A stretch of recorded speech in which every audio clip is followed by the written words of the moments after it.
आज elements of the RCC है। इसमें ये 6 वीडियो मैं आपके सामने पेश कर रहा हूँ और इसमें जितनी भी वीडियोस मैंने 1 to 5 आपके सामने दी है वो आप क्रम से देखते रहें। तो आज मैं दिखाऊंगा कि मोमेंट हम किस तरह से वर्किंग स्ट्रेस मेथड से लिमिट से हम जो निकालते हैं।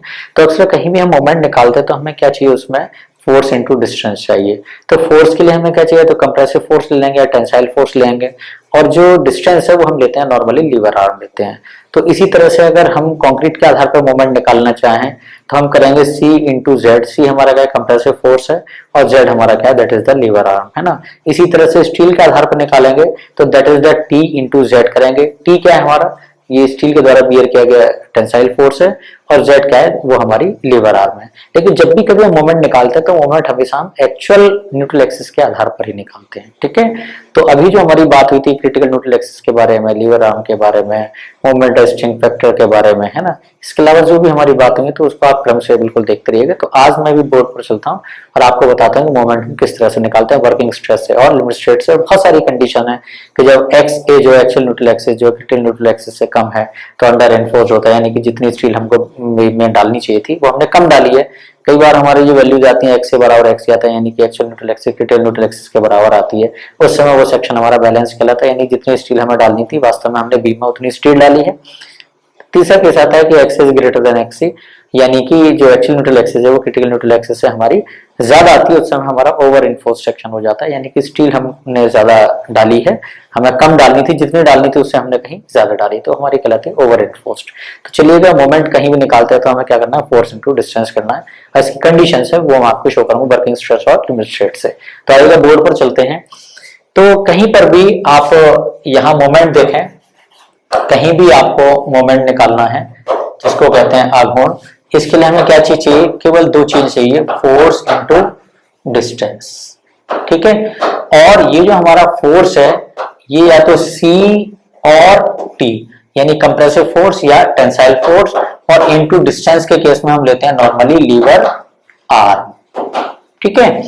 अब यहाँ पर चलो वर्किंग स्ट्रेस मेथड से मैं पहले ले लेता हूं कि वर्किंग स्ट्रेस मेथड में हमारा पहला केस क्या है, when XA is less than XC। When XA is less than XC तो ये हमारा क्या हो जाता है, दिस इज अंडर एनफोर्स्ड। ये क्या है हमारा, अंडर और एनफोर्स्ड, यानी कि जितनी स्टील हमें डालनी थी उससे हमने कम स्टील डाली है। 4 बार अगर आपको डालनी थी किसी बीम में तो आपने उसमें 3 बार डाली है। इसकी वजह से क्या होगा, एक्स जो है एक्सी से कम आ गया और ये अंडर इन्फोर्स्ड हो गया। तो कोई भी चीज अंडर इन्फोर्स्ड होती है यानी स्टील कम डाली है तो फेल क्या होगी, इसमें स्टील फेल होगी। तो मोमेंट किसके आधार पर निकालेंगे हम, स्टील के आधार पर। तो मोमेंट जो स्टील के आधार पर निकालेंगे तो वहां पर हम क्या करेंगे, टेंसाइल फोर्स इंटू जेड, है ना। और टेंसाइल फोर्स का मान हमारा क्या होता है, AST इंटू सिग्मा ST। ये क्या है हमारा, कहीं भी टेंसाइल फोर्स निकालना है तो एरिया इंटू स्ट्रेस करना है। और इस जेड का मान क्या है हमारा, लीवर आर्म। और इस लीवर आर्म का मान हमने पहले बताया था, वो क्या था हमारा, D माइनस XA/3। जो हमारी क्रिटिकल न्यूट्रल एक्सिस थी वो तो हमारे शुरू में ही है कि अगर कंक्रीट का ग्रेड ये, मॉड्यूलर रेशियो ये, स्टील का ग्रेड ये, तो क्रिटिकल न्यूट्रल एक्सिस कहां पर आनी चाहिए। फिर हमने एक्चुअल करके देखा, बीम कास्ट करी, उसमें B और D का मान दिया और AST हमने प्रोवाइड किया। फिर हमने देखा कि वास्तव में उसकी न्यूट्रल एक्सिस कहां पर आई। तो कभी भी हम मोमेंट निकालते हैं वो एक्चुअल न्यूट्रल एक्सिस के आधार पर निकालते हैं। तो ये M स्टील के आगे T इंटू जेड, जिसका मान क्या है, AST into sigma ST into Z का मान क्या है, D माइनस XA/3। ये कंडीशन कब है, पहली कंडीशन जब अंडर एनफोर्स्ड है। दूसरी कंडीशन क्या है, व्हेन XA बराबर XC, यानी कि एक्चुअल न्यूट्रल एक्सिस हमारी क्रिटिकल न्यूट्रल एक्सिस के आधार पर दोनों बराबर आ जाए। तो ये सेक्शन हमारा क्या है, ये सेक्शन हमारा कहलाता है, दिस इज बैलेंस सेक्शन, यानी कि जितनी स्टील आपको डालनी थी उतनी स्टील आपने बीम में डाली है। 4 बार डालनी थी और आपने 4 ही बार उस बीम के अंदर डाली है। तो इस केस में बैलेंस सेक्शन में क्या होगा, स्टील भी फेल हो सकती है और आपकी कंक्रीट भी फेल हो सकती है। तो अगर वाईटी में हम मोमेंट कंक्रीट के आधार पर निकालें तो कंक्रीट के आधार पर क्या होगा, C इंटू जेड। क्या है, C क्या है, कंप्रेसिव फोर्स, और जेड क्या है हमारा, दैट इज लीवर आर्म। और C का मान हमारा क्या है, B into XA into sigma CBC/2, है ना।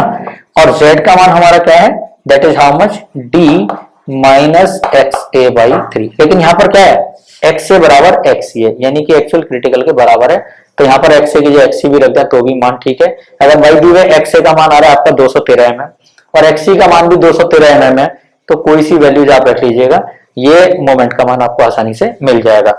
इसी तरह से अगर यहाँ पर हम मोमेंट स्टील के आधार पे निकालें तो भी आपको क्या है, ये वैल्यू मिल जाएगी कि आपको T इंटू जेड, और इसका मान क्या हो गया, S T into sigma S T into D minus X A by 3, दोनों के आधार पे इसको निकाल सकते हैं, क्योंकि बैलेंस सेक्शन में कंक्रीट और स्टील दोनों हमारी एक साथ फिल होंगे। ठीक है, ये जो हमारा अंडर एनफोर्स था, जिसमें स्टील हमने कम डाली है, 4 बार डालनी थी, हमने 3 ही बार डाली है, तो स्टील हमारी पहले फेल हो जाएगी, कंक्रीट बाद में फेल होगी। तो जब स्टील फेल हो जाएगी तो यहाँ पर हमने क्या रखा है, अंडर एनफोर्स में स्टील के आधार पर मोमेंट निकाला है। ठीक है, यहाँ पर क्या है हमारा, एक्स से बराबर एक्स, हमारा बैलेंस सेक्शन हो गया। और तीसरा सेक्शन हमारा क्या है, when X is greater than XC, इसको हम कहते हैं ओवर एनफोर्स्ड, कहते हैं इसको ओवर रेनफोर्स्ड। तो कोई भी चीज जो ओवर एनफोर्स्ड है, इसका मतलब है कि स्टील उसमें ज्यादा है। जैसे भी बताया कि 4 बार किसी बीम में डालनी थी, लेकिन हमने उसमें 5 बार डाल दी हैं, तो बीम क्या हो गई हमारी, ओवर एनफोर्स्ड हो गई। ओवर एनफोर्स्ड का मतलब स्टील ज्यादा है, तो फेल क्या होगी, कंक्रीट फेल होगी। तो यहाँ पर जो मोमेंट निकालेंगे किसके आधार पर निकालेंगे, कंक्रीट के आधार पर। तो एम कंक्रीट क्या हो गया, सी इंटू जेड, और सी का मान क्या हमारा, B into X into sigma CBC by 2, यहाँ पर 2 है ये, into D minus X A by 3। तो ये हमारा क्या है, ये एम मोमेंट किसके आधार पे, कंक्रीट के आधार पे कब है, जब हमारा ओवर एनफोर्स यानी स्टील ज्यादा है, तो फेल हमारी क्या हो जाएगी, कंक्रीट हो जाएगी। ठीक है, तो ये हमारा क्या है, वर्किंग स्ट्रेस में हमने मोमेंट निकालने का तरीका सीखा है। ठीक है, इसके बाद हम यहाँ पर आगे आते हैं, जिसमें हम कहते हैं एलएसएम। एलएसएम माने लिमिट स्टेट मेथड में।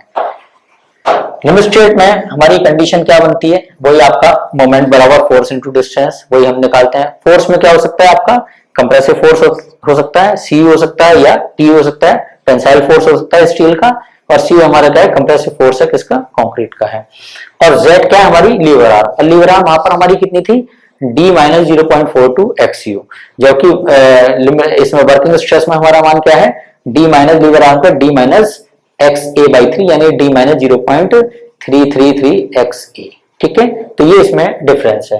तो यहाँ पर देखेंगे, पहला केस अगर हम लेते हैं यहाँ पर अंडर एनफोर्स्ड का, यानी कि x U A less than x U maximum. ये एक्स यू मैक्सिमम क्या है, ये हमारा, ये क्या है, क्रिटिकल है, और एक्स यू क्या है हमारा, एक्चुअल है। तो ये यहाँ पर क्या होगा, it will be as under, यानी कि स्टील हमने कम डाली है। तो इसमें मोमेंटम किसके आधार पर निकालेंगे, स्टील के आधार पर निकालेंगे। तो यहां पर लिखेंगे एम स्टील, और एम स्टील का मान क्या हो गया हमारा, टी यू इंटू जेड। ठीक है, और टी यू का मान क्या है, tensile force 0.87 F Y into A S T, यानी कि स्ट्रेस इंटू एरिया। तो क्या मिल गई हमें, टी यू का मान मिल गया, और जेड का मान क्या है, डी माइनस 0.42 एक्स। ठीक है, ये मान किसका आ गया हमारा, एक्स यू हमने निकाला है। एक्स यू मान लो, एक्स यू का मान आ रहा है हमारा 200 mm, और एक्स यू मैक्सिमम आ रहा है हमारा 213 है, तो सीधे अंडर एनफोर्स्ड हो गया। तो हम एक्चुअल न्यूट्रल एक्सिस के आधार पर क्या निकालेंगे, अंडर एनफोर्स्ड होने के कारण हम मोमेंट स्टील के कारण हम यहाँ पर निकालेंगे। ठीक है, इसको हम कुछ इस तरह से भी कर सकते हैं कि जो हमने बताया था अभी कि सी यू बराबर टी यू जो हमने किया था, तो उस केस में जो हमारा एक्स यू का मान आया था, अभी हमने पहले एक्स यू का मान निकाला था, और एक्स यू का मान हमारा क्या था, 0.87 F Y A S T upon 0.36 F C K into B. ये अभी हमने एक्स यू का मान निकाला था कब, जब हमने किया था सी यू बराबर टी यू। उस केस में एक्स यू का मान आया था 0.87 F Y A S T upon 0.36 F C K into B. तो अगर हम इसको आगे करके देखें तो इसका मान आ जाएगा आपका 2.416 F Y A S T और डिवाइड बाई आपका F C K into B. हमने क्या किया है, इसी को 0.87 को 0.36 से डिवाइड कर दिया, तो 2. ये मान लीजिए 416 आ रहा है। ठीक है, अब यहां पर अगर हम एक्स यू का मान ये रख दें तो इस केस में एम स्टील हम ऐसे भी लिख सकते हैं इसको, एम स्टील बराबर 0.87 F Y into A S T, और फिर यहां पर क्या है डी, तो ये आ गया ना माइनस 0.42, फिर ब्रैकेट लगा दें हम, तो यहां पर इसकी वैल्यू क्या रख दें 2.416 F Y A S T divide by F C K into B. इस फॉर्मूले को हम इस तरह से भी एक्स का मान अगर रख दें तो ये मान आपको आसानी से मिल जाएगा। अब यहां पर अगर हम इसको सॉल्व करें, यहां पर अगर हम इसको सॉल्व करें तो इसका मान कितना आ जाएगा 0.87 F Y A S T into D, minus जब हम इसको करेंगे तो ये 1 के बराबर आ जाए, 2.416 और 0.42 से करेंगे तो लगभग इसका 2.5 गुना है 40 का, तो 100 यानी कि 1 आ जाएगा। तो d minus F Y A S T divide by F C K into B. इस आधार पर भी हम अगर कोई भी चीज हमारी लिमिट स्टेट में क्या है अंडर एनफोर्स्ड है तो हम इस फॉर्मूले से भी इसको निकाल सकते हैं। ये फॉर्मूला ये लगा दें चाहे ये लगा दें, बात आपकी एक ही है, ठीक है। दूसरा केस हमारा क्या है कि अगर एक्स यू बराबर हमारा क्या है एक्स यू मैक्सिमम, यानी ये केस क्या है हमारा, that case is known as balance. तो बैलेंस केस में हम क्या रखेंगे एक्स यू बराबर एक्स यू मैक्सिमम। तो कंक्रीट के आधार पर निकाल सकते हैं और चाहे तो हम स्टील के आधार पर भी निकाल सकते हैं, लेकिन अगर कंक्रीट के आधार पर निकालना है तो इस केस में हमारा क्या हो जाएगा एम यू मैक्सिमम, क्योंकि सी यू बराबर एक्स यू बराबर है एक्स यू मैक्सिमम है, तो मोमेंट क्या हो गया मैक्सिमम हो गया। और मोमेंट मैक्सिमम क्या होगा हमारा सी यू मैक्सिमम इंटू जेड, है ना, सी मैक्सिमम इंटू जेड।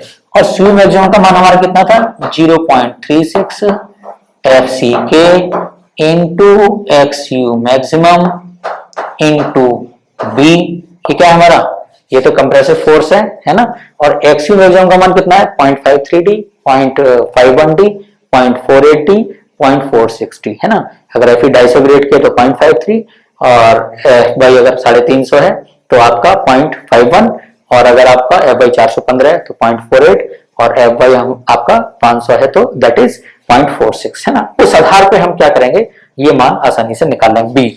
और जेड का मान क्या है D minus 0.42 x U maximum, ठीक है। तो ये हमारा क्या हो गया, जब एक्स यू मैक्सिमम का मान अगर यहां पर रखें हम, यानी कि एक्स यू मैक्सिमम अगर हमारा क्या है एक्स यू मैक्सिमम बराबर क्या है 0.53 डी। 0.53 डी कब बैठता है जब हम एफ 250 इस्तेमाल करते हैं। तो इसको जब आप सॉल्व करेंगे यहाँ पर 0.53 डी रखेंगे, यहाँ पर 0.53 डी रखेंगे, तो इसका मान जो निकल के आएगा एम यू मैक्सिमम, इसका मान हो जाएगा 0.149 और फिर F C K into B D square, क्योंकि यहाँ पर क्या है बी है, ये डी यहाँ पर कॉमन आ जाएगा, ठीक है। तो बी डी स्क्वायर आ जाएगा एक्स यू मैक्सिमम का 0.53 डी, यहाँ से डी बाहर निकल के आएगा, यहाँ से बी हो जाए तो बी डी स्क्वायर हमने कॉमन ले लिया है। तो 0.149 एफ सी के कब, जब हमारा एक्स यू मैक्सिमम का 0.53 डी यानी कि एफ 250 ग्रेड की इस्तेमाल स्टील की है आपने। तो एक्स यू मैक्सिमम का मान का जो फॉर्मूला हमारे क्या था 700 divide by 1100 plus 0.87 F by into D किया था हमने 700 D divide by 1100 plus 0.87 F by, उससे हमारा 0.53 डी का मान यहाँ पर आ गया था जब हम एफ 250 यूज करें। इसी तरह से अगर हम लेते हैं एम यू मैक्सिमम, इसका मान एक आ जाएगा 0.138, फिर यहाँ पर क्या है एफ सी के और फिर यहाँ पर क्या है बी डी स्क्वायर। ये कब यूज होगा जब हम यूज कर रहे हैं एफ 415, ठीक है। ये हम कब है 149 कब, जब एफ 250 ग्रेड की स्टील यूज कर रहे हैं। फिर 0.138 F C K B D square, ये हमारा कब है जब हम एफ 415 ग्रेड की स्टील यूज कर रहे हैं। और फिर अगला केस है हमारा कि एम यू मैक्सिमम बराबर 0.133 और फिर इसका मान क्या है F C K into B D square, जब हम कब एफ 500 ग्रेड की स्टील का हम इस्तेमाल कर रहे हैं। तो ये हमारा एम यू मैक्सिमम निकालने का तरीका, क्योंकि एक्स यू बराबर एक्स यू मैक्सिमम, यानी एक्स यू का मान अगर 200 mm और एक्स यू मैक्सिमम का मान भी हमारा 200 mm है, तो एक्स यू रख दें या एक्स यू मैक्सिमम रख दें, बात दोनों एक ही है। तो यहाँ पर हमें आसानी से निकालने के लिए आ रहा है 0.149 F C K B D square for F 250 के लिए, 0.138 F C K B D square for F 415 and then 0.133 FCK BD square that is for Fe 500। अब इसका थर्ड केस क्या है? थर्ड केस में कहते हैं कि XU should not be greater than XU maximum, यानी कि एक्चुअल न्यूट्रल एक्सिस का मान क्रिटिकल न्यूट्रल एक्सिस से ज्यादा नहीं आना चाहिए। अगर आता है तो हम केवल XU मैक्सिमम के लिए ही मोमेंट का मान निकालेंगे। मान लीजिए XU का मान आ रहा है हमारा 220 और XU मैक्सिमम हमारा कितना है 200, तो XU क्या हो गया? XU मैक्सिमम से ज्यादा हो गया, यानी ओवर एनफोर्स्ड हो गया। ये क्या हो गया हमारा? Over enforced. तो लिमिट स्टेट में कहते हैं डिजाइन में कि XU का मान कभी भी XU मैक्सिमम से ज्यादा नहीं होना चाहिए, इसके लिए हम डिजाइन नहीं करेंगे। उस केस में क्या लेकर चलेंगे हम? XU बराबर XU मैक्सिमम। ठीक है, अगर यहां पर वैल्यू आ रही है हमारी, सपोज करें XU का मान 220 और XU मैक्सिमम कितना है 200, तो जो मोमेंट निकालेंगे वो 200 के आधार पर ही निकालेंगे। ठीक है, ओवर इनफोर्स के लिए हम कभी भी इसमें डिजाइन नहीं करते, ना ही हम इसका मोमेंट निकालते हैं। तो देखिए दोस्तों, ये आपने देखा होगा कि हम वर्किंग स्ट्रेस में किस तरह से मोमेंट निकालते हैं। अंडर इनफोर्स केस है, बैलेंस केस है, या आपका ओवर इनफोर्स केस है ना। और यहाँ पर देखो लिमिट स्टेट में जो अंडर इनफोर्स्ड है तो हम इस कंडीशन के आधार पर मोमेंट निकालते हैं।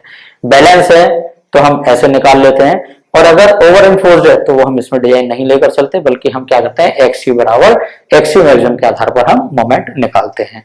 तो ये जो दिखाने का जो पर्पस था मेरा, ये समझाने का पर्पस था, वो यही था कि बोर्ड पर डिस्प्ले कर दूं ताकि दोनों का कंपैरेटिव आपके सामने बिल्कुल स्पष्ट हो जाए कि किस तरह से हम मोमेंट को निकालेंगे। ठीक है, तो इस वीडियो को आप देखते रहिए, और आपको अगर बाय द वे कोई भी समस्या है, किसी तरह का कोई कॉमेंट है, तो मुझसे जो है शेयर कर सकते हैं बहुत जल्दी। ठीक है, चलिएगा, थैंक यू सो मच।